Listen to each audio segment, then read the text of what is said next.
আসসালামু আলাইকুম।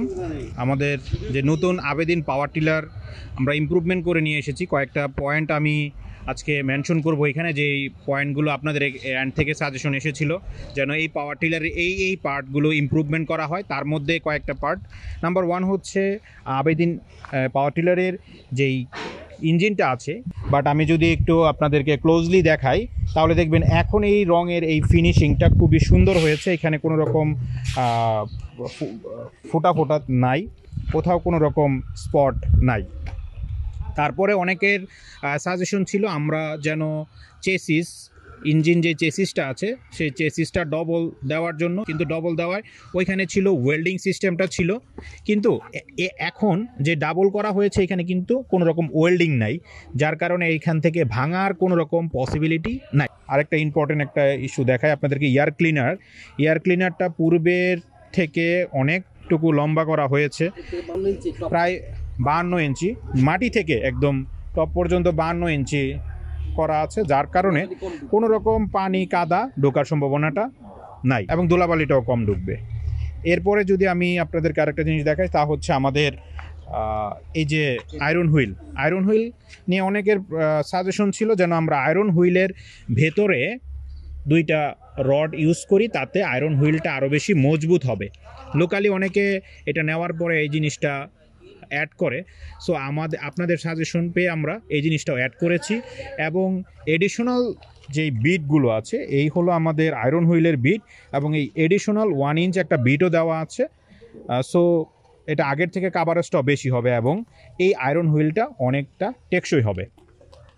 সিটের নিচে এটা শুধুমাত্র 28 ব্লেড পাওয়ার টিলারে আমরা শুরু করেছি।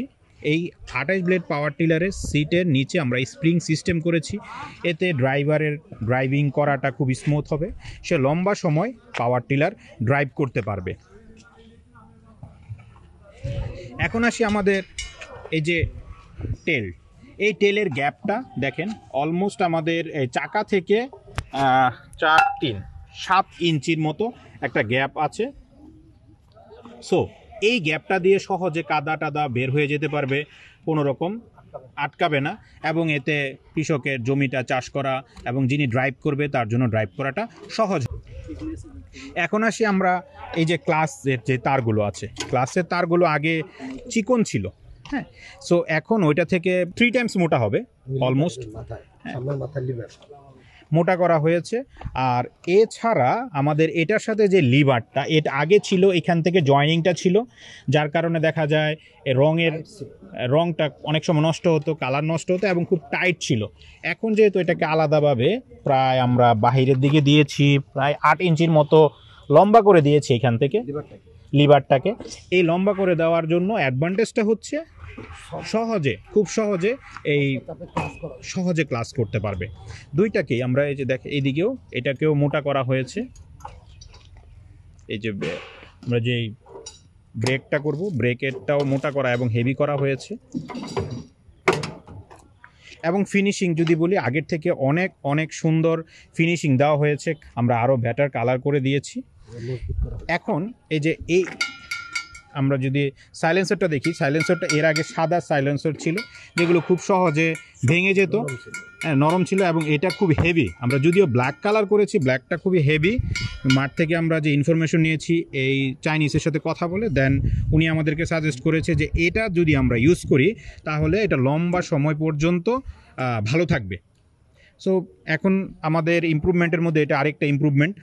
আবেদিন পাওয়ার টিলার নতুন আরেকটি মডিফিকেশন হচ্ছে শুধুমাত্র 28 ব্লেড এবং হচ্ছে 25 গুড়া যে ইঞ্জিন আছে, এই ইঞ্জিন সহ এই চেইন সিস্টেমটা যেখানে ছিল, রোটারি আগে চেইন দিয়ে ঘুরতো, এখন এটাকে পিনিয়ম সিস্টেম করা হয়েছে, যার কারণে চেইনটা বারবার ছিঁড়ার সম্ভাবনাটা আর থাকবে না। এবং এটা এই জন্য কৃষকদের রোটাভেটর দিয়ে যখন পাওয়ার টিলারটি চাষ করবে তখন তার কাজটি আরও স্মুথ হবে। আর আরেকটা ব্যাপার হচ্ছে এই যে রোটাভেটর, অন্য যে রোটাভেটরগুলো ছিল ওগুলো ছিল 600 মিলিমিটার, বাট 28 ব্লেডের যে পাওয়ার টিলার আছে দেখতে পাচ্ছেন এটা একদম 900 মিলিমিটার। তার মানে হচ্ছে রোটাভেটর যখন জমিটা চাষ করবে তারপরের যে চাকার যে দাগটা, অনেক সময় অনেক কৃষকের কমপ্লেন থাকে যে চাকার দাগ থাকে জমির উপরে, সো এই চাকার দাগটা থাকবে না এবং ফিনিশিংটা ভালো হবে। পাশাপাশি এটা যখন জমিটা চাষ করবে, জমির যেই আইলের একদম কর্নারগুলো আছে এটাও সুন্দর করে এই 28 ব্লেডের পাওয়ার টিলার দিয়ে জমিটা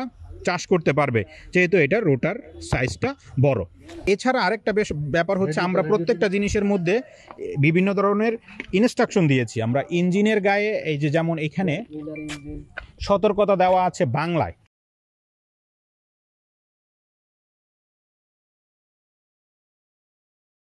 কী কী নির্দেশিকা আছে এখানে দেওয়া আছে। রেডিয়েটরের পরিষ্কার পানি ছাড়া কখনো ঘোলা বা ময়লাযুক্ত পানি ব্যবহার করা যাবে না, এবং প্রতিদিন গড়ে 5 থেকে 6 ঘন্টা করে চালালে প্রতি 20 থেকে 25 দিন পর পর ইঞ্জিন অয়েল পরিবর্তন করতে হবে। এবং উল্লেখ করা আছে যে কী ধরনের ইঞ্জিন অয়েল ব্যবহার করতে হবে, কোন গ্রেডের ইঞ্জিন অয়েল ব্যবহার করতে হবে। সো এই জিনিসগুলো দেওয়ার উদ্দেশ্যটা হচ্ছে একটা পাওয়ার টিলার, আবেদন পাওয়ার টিলার নিলে যেন একজন কৃষক দীর্ঘদিন এই পাওয়ার টিলারটি ব্যবহার করতে পারে। এবং এই যে আমরা দেখতেছি এটা হচ্ছে আমাদের ডিজেল ফিল্টার। ডিজেল ফিল্টার প্রতি 100 থেকে 150 ঘন্টা পর পর ডিজেল ফিল্টারটি পরিষ্কার করতে হবে। এবং বাংলাদেশে আমরাই প্রথম যেখানে এই ডিজেল ফিল্টারটি প্রায় 6টি ফিল্টার 28 ব্লেড এবং প্রত্যেকটি পাওয়ার টিলারের সাথে 5টি ফ্রি আমরা ডিজেল ফিল্টার দিচ্ছি, যেটা বাংলাদেশে প্রথম। তো আশা করি এই আবেদন পাওয়ার টিলার যদি একজন কৃষক আমাদের কাছ থেকে ক্রয় করে, সেই ক্ষেত্রে তার লাভ হওয়ার সম্ভাবনাটাই বেশি। ধন্যবাদ সবাইকে।